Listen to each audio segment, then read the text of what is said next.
turn off push to talk real quick. That's gonna make it a bit hard for me to click around. So turn it off.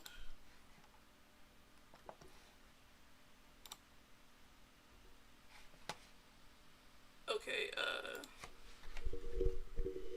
Is my audio working?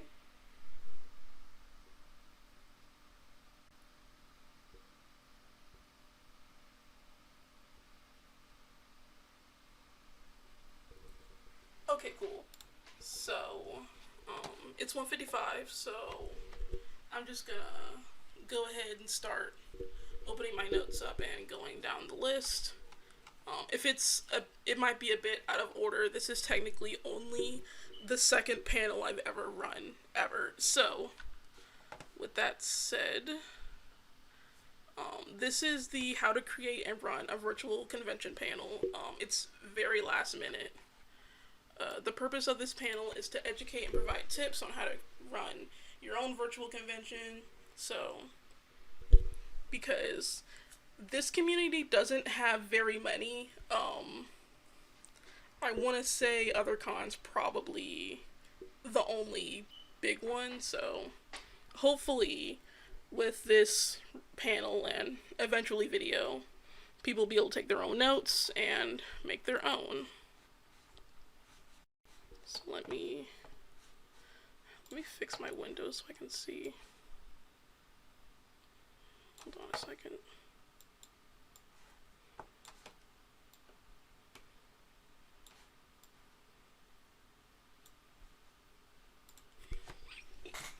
Okay, step 1, drafting. So basically this is the first step. You're gonna need to come up with a concept or just something so you're gonna know what you're doing. There's the name of the convention. You don't have to come up with the name right away, just as long as it's before you start advertising and stuff. You're gonna need a name you've decided on so it can stick. Next is the type of convention, as in what will it be about. In this case, maybe an Otherkin convention, but this can apply to anything, a furry convention, anything. It's, as long as it's virtual. Next, you're going to need to know your target demographic. So, who is it for? What's the age range? How formal is it? All of these are really important because it's going to set the foundation for all your other planning further down. So, is it for all ages? Is it just adults? Is it, how formal is it? Is it fun? Is it, like, professional business? All that matters. You're also going to need to know the purpose of the convention. This is going to help drive it. So, why was the convention made? That's going to be important, and you're going to need to stick to that through all the future years so you don't lose your focus. I should have gotten some water. Anyway, step 2, operation. So, you're going to need to know what platform is it going to be on. In this case, I use Discord. There's also like Zoom. Telegram just added video and they enhanced their voice stuff, so that could technically be used for virtual cons now. Not sure how practical it will be, but that's an option. There's also paid platforms. I can't name that many off the top of my head, but if you look on Google, there are some. I didn't make a list of them. How long is the convention going to be? Is it one day? Is it several days? Is it a week? It probably shouldn't be too long because at that point it's not a convention. You just opened your own community. So, standard convention length is like 3 days. And it's a weekend, Friday, Saturday, Sunday. Those are the most popular days. Most people are off. It could also be 4 days, Thursday, Friday, Saturday, Sunday. Those are the most popular. With the dates you pick, it's best to try and schedule around other conventions, because if there's several and they're all on the same weekend, everyone's not going to be able to make all of them. So, and people are going to want to go to more than one. So, just schedule it around so people have time to visit one, and then the other one, and so on. Next, you're going to need to know what is there to do. So, most conventions have panels, that's the staple. There's also, if it's a more fun type of panel, there might be an artist alley, games, activities, a dealer's den, and some sort of watch party like movies or shows or episodes, something. These aren't all required, but you're going to want at least panels because that's what makes it a convention. Whatever your panels are, whatever games, you're going to need to have them at set times so people know when to go, how long they'll be, and how to plan their own visits. So, you're going to need to have a schedule. There's a bunch of paid scheduled things. I think Sked is one of them. There's also, I'm not sure if Eventbrite has a schedule option, but Zoho Backstage, the one we use, it is free for the first tier at least. And it's nice and basic. It just does what you need to do. It gives you a nice colorful schedule. Pretty simple. Let me check. Okay. So, after all that, once you've got your plan, you got your concept, you know what you want to do. Now you're going to want to move on to management. I put these notes kind of out of order, but I'm going to go through them the best I can. So, you're going to need a code of conduct and a privacy policy. Since this is about virtual conventions specifically, it's going to need to be COPPA compliant, which means you're not allowed to collect any info from anybody under 13. We use Discord, which people under 13 aren't allowed to have accounts anyway, so as such, we can't let anyone under 13 into the convention. For your privacy policy, make sure you're clear about what you collect and why you collect it. All of that's very legally important. You don't want to get sued or something because you're collecting information that you're not telling anyone about. Staff. You're going to need a staff team. You might think you can do it by yourself. You probably can't, especially if there's a lot of people. So, you're going to need some help. Whatever you pick, it's best that you hire based on ability and not based on friendship, because you might know a few people personally, they might be cool, but they might not make the best mods, so it's best to open a form of some kind and, let other people in. You can have permanent positions or volunteer positions. I recommend both, probably good, but volunteer is good for giving staff more flexibility. They might be able to help one year, but not another. Stuff like that. With your staff, make sure you have a list of responsibilities, so it's clear what they're expected to do, what they can't do, what permissions do they have. This makes moderation run extremely smooth. So there isn't a mix-up, or, overthrow the server, whatever. You're going to need something to keep stability there. Next, having a website. So, it's not required that you have a website, but it's probably good because it keeps all your information in one place. So, anyone's curious, they can look it up on Google. It's right there. It doesn't have to be a paid website. There's free options. There's Weebly, Webs. I'm forgetting the other one. There's another one, but you can make a website for free. There's also Google Sites, something like that. You don't have to pay to make a website.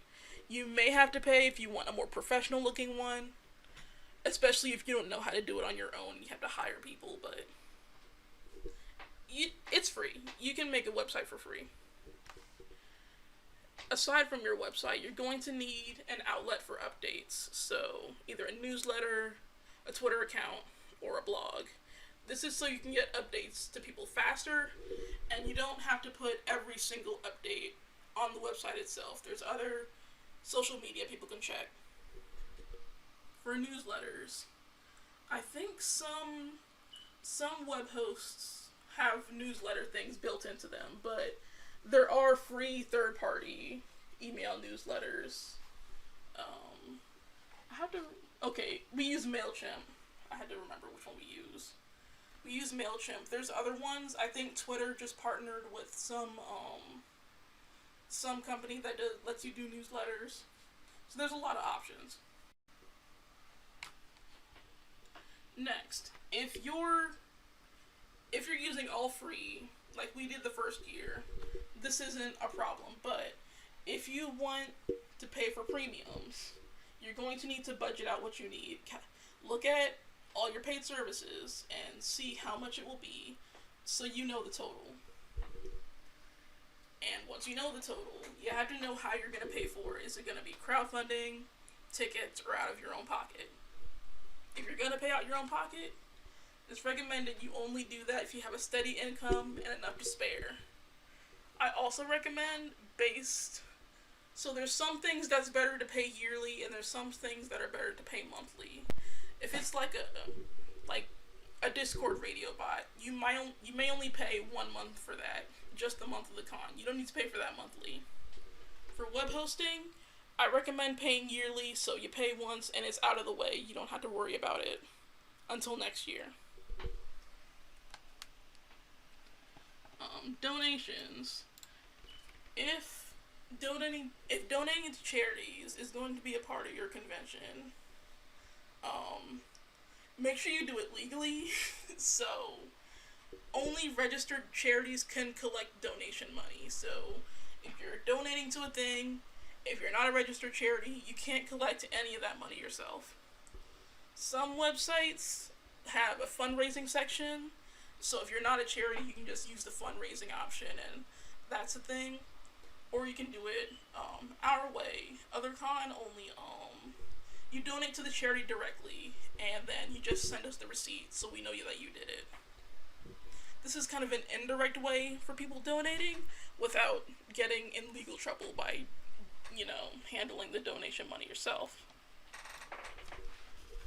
Not every virtual convention is going to be on Discord, but these next points are Discord specific, so if you have a Discord server for the convention, it's recommended that you keep it closed until the convention date. If the convention server is open all the time, it's gonna get wild after a while. It's gonna get harder to manage if you have to deal with those people all the time. It's better to just keep the server closed and then open it up to attendees just that weekend, and then closing it after. You don't have to delete the server afterwards. You can just turn off posting permissions so people can read, but they can't send anything else. If you decide to make a new server every year, like we're doing, or you can just reopen your original server next year. It's recommended that you have some bots. I mean, I guess you don't need bots, but bots are a Discord staple. You want some bots, like you want at least PK. I made a custom bot. Otherbot's a custom one, and it was basically just so when people get their unique code, they can put it in, and it gives them access to the rest of the server. Last year didn't work that well. It was my first ever bot, but I fixed it this year. It'll go better. You will want some layers of security for your server. So if you're afraid of raids, all that stuff, you're going to want something in place so people just can't come in so easily. Like I mentioned earlier, we have unique codes, so it's one use only. Once you use it, they can't give it to anyone else and have somebody else come in. They have to get their own code. And I just went through my entire list, and less time than expected. So I'm just going to open up to questions at this point. It can be either in the stage text server or you can raise a request, and I have to put my headphones in, but you can raise a request and ask questions that way if there are any questions.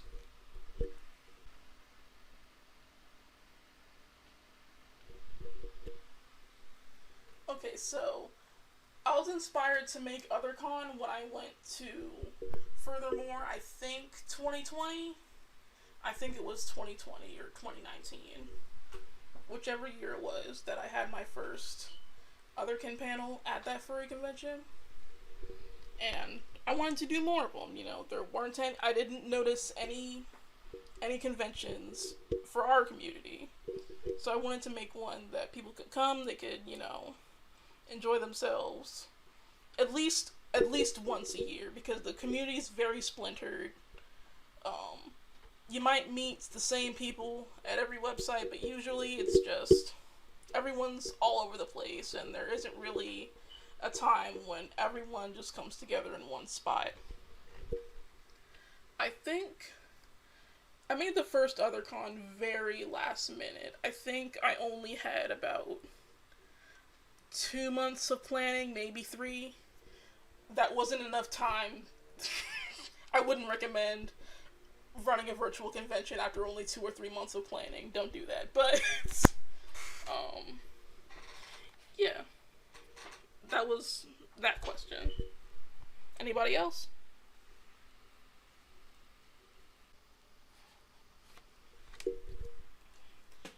I advertised in a lot of spaces. I think the first ever place I advertised was in a few Discord servers, and I think I went on Tumblr, was one of the first places, Twitter, but I didn't have a big foothold in the community. Like, I'm not a really popular person. I don't have a lot of followers, so not that many people saw it. So to get more people, I had to go to different forums and put up posts to say, "Hey, I'm running a convention in August. You can attend if you want." I also I think a lot of my fan base came from when I reached out to Pink Dolphin about putting up a trailer, because I wasn't reaching that many people by myself. So I reached out to him, talked to him about it, and he was like, "Okay." Put up a trailer that I think really helped us get a lot more people.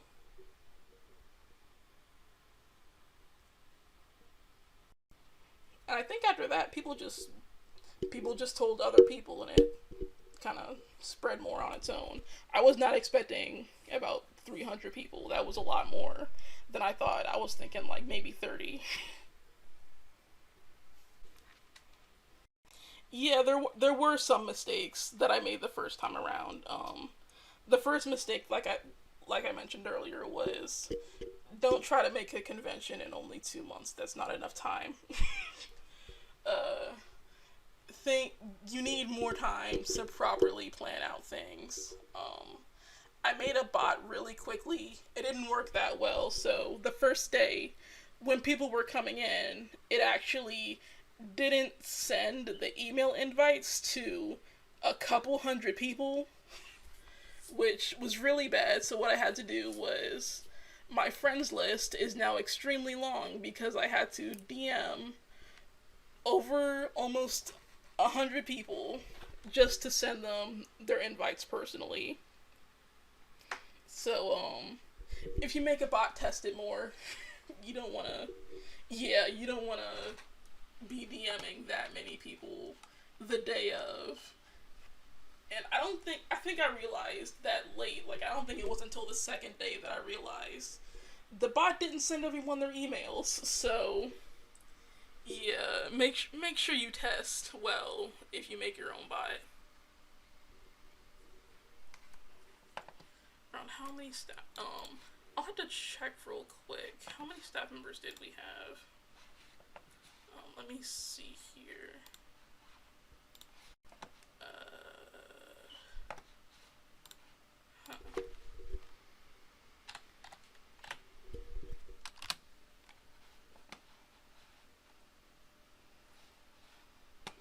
list of last year's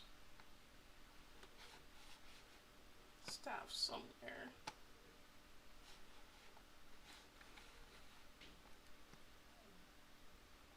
I don't know if I'll be able to find a list in a timely manner, but I think there were about 10. I'm gonna turn push to talk back on because I think I've got some background noise. So hold on a second.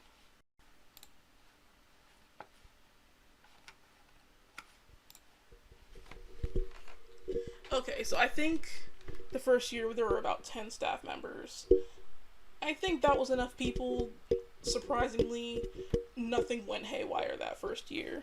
I think that was lucky, but 10 people is probably enough. This year, I think it's less than 10 staff members this year. I would have to recount, but about 10 is a good amount for that many people. For Discord, at least. It's a pretty okay number.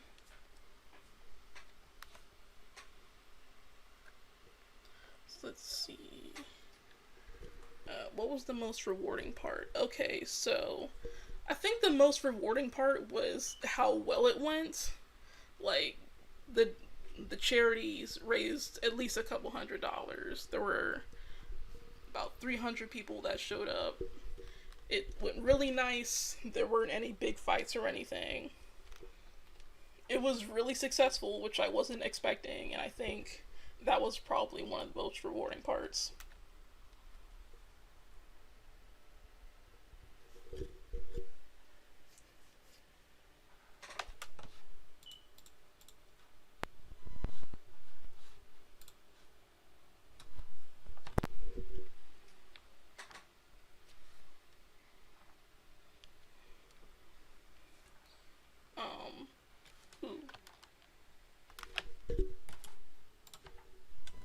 Let me make sure I'm not actually typing. Okay, so I would recommend spending at least a year on planning. That's what most conventions do. So after the last convention ends, maybe about a month or two break, it's time to start planning for the next one.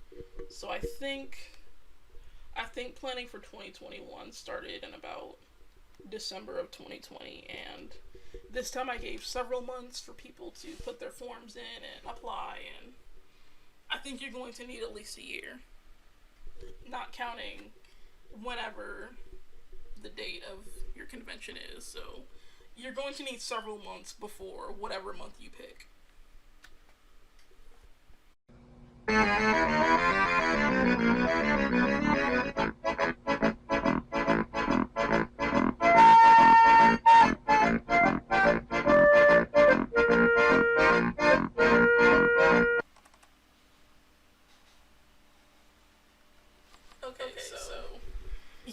Sorry, I didn't notice it wasn't recording anymore.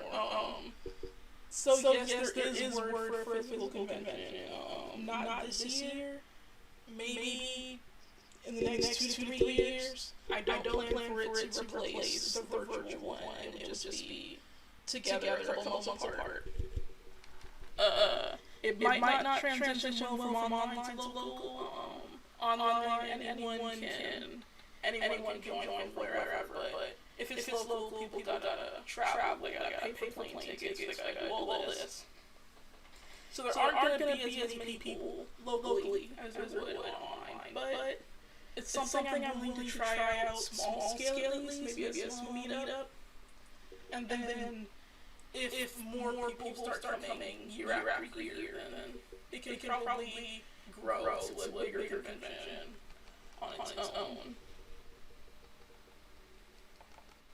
Let's see what the next question. Okay. What are my future goals? Okay, so my future goals for Othercon is just for it to keep going, keep growing, hopefully keep doing well. It's fun to run. It's fun to see all the panels come together, people having fun. It's nice. My dream for other virtual conventions in the future is for there to be other virtual conventions in the future, because so far I don't think there are any. If there might be some I just don't know about. But as far as I know, there aren't any other virtual conventions for this community. So I want people to start making their own. I want there to be more gatherings more often. Stage fright. I don't actually. I mean, I have anxiety. Running panels is not easy. But I feel like for me, I was able to do it just by putting the panel in saying, yes, I'm gonna do it. After I put in the commitment that I'm gonna have a panel at this time.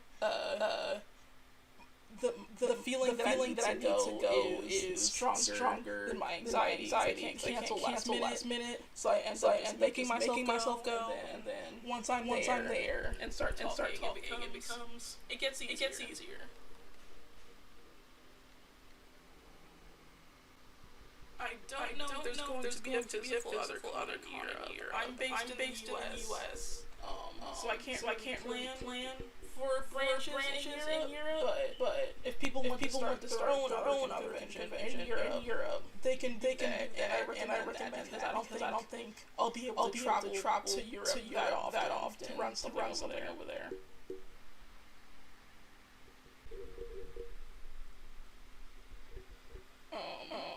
How did I gather information? So the thing is, I didn't. I just kind of said, hey, running a convention would be kind of cool. I didn't look up how to actually run one. I probably should have, but it was just kind of a spur of the moment. I can probably get a bunch of people in a server and put up a schedule. Probably be fine. I think it was lucky that things did turn out fine for as little research as I put into it. But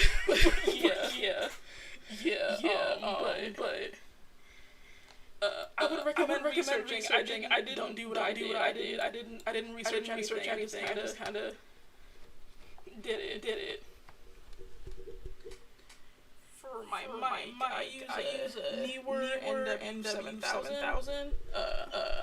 I think it gets pretty okay audio. It's let me see if I can pull up the Amazon thing for it.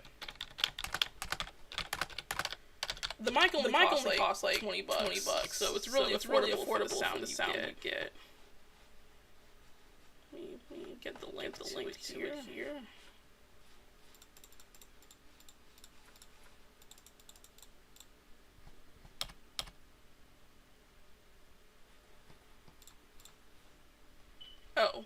Right now it's about $30. But it was about 20 when I bought it. It's not that expensive, and it gives pretty okay sound for the price you pay.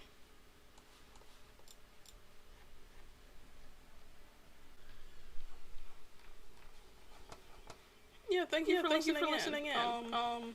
It's 2:40, so I might end it here unless there are more questions.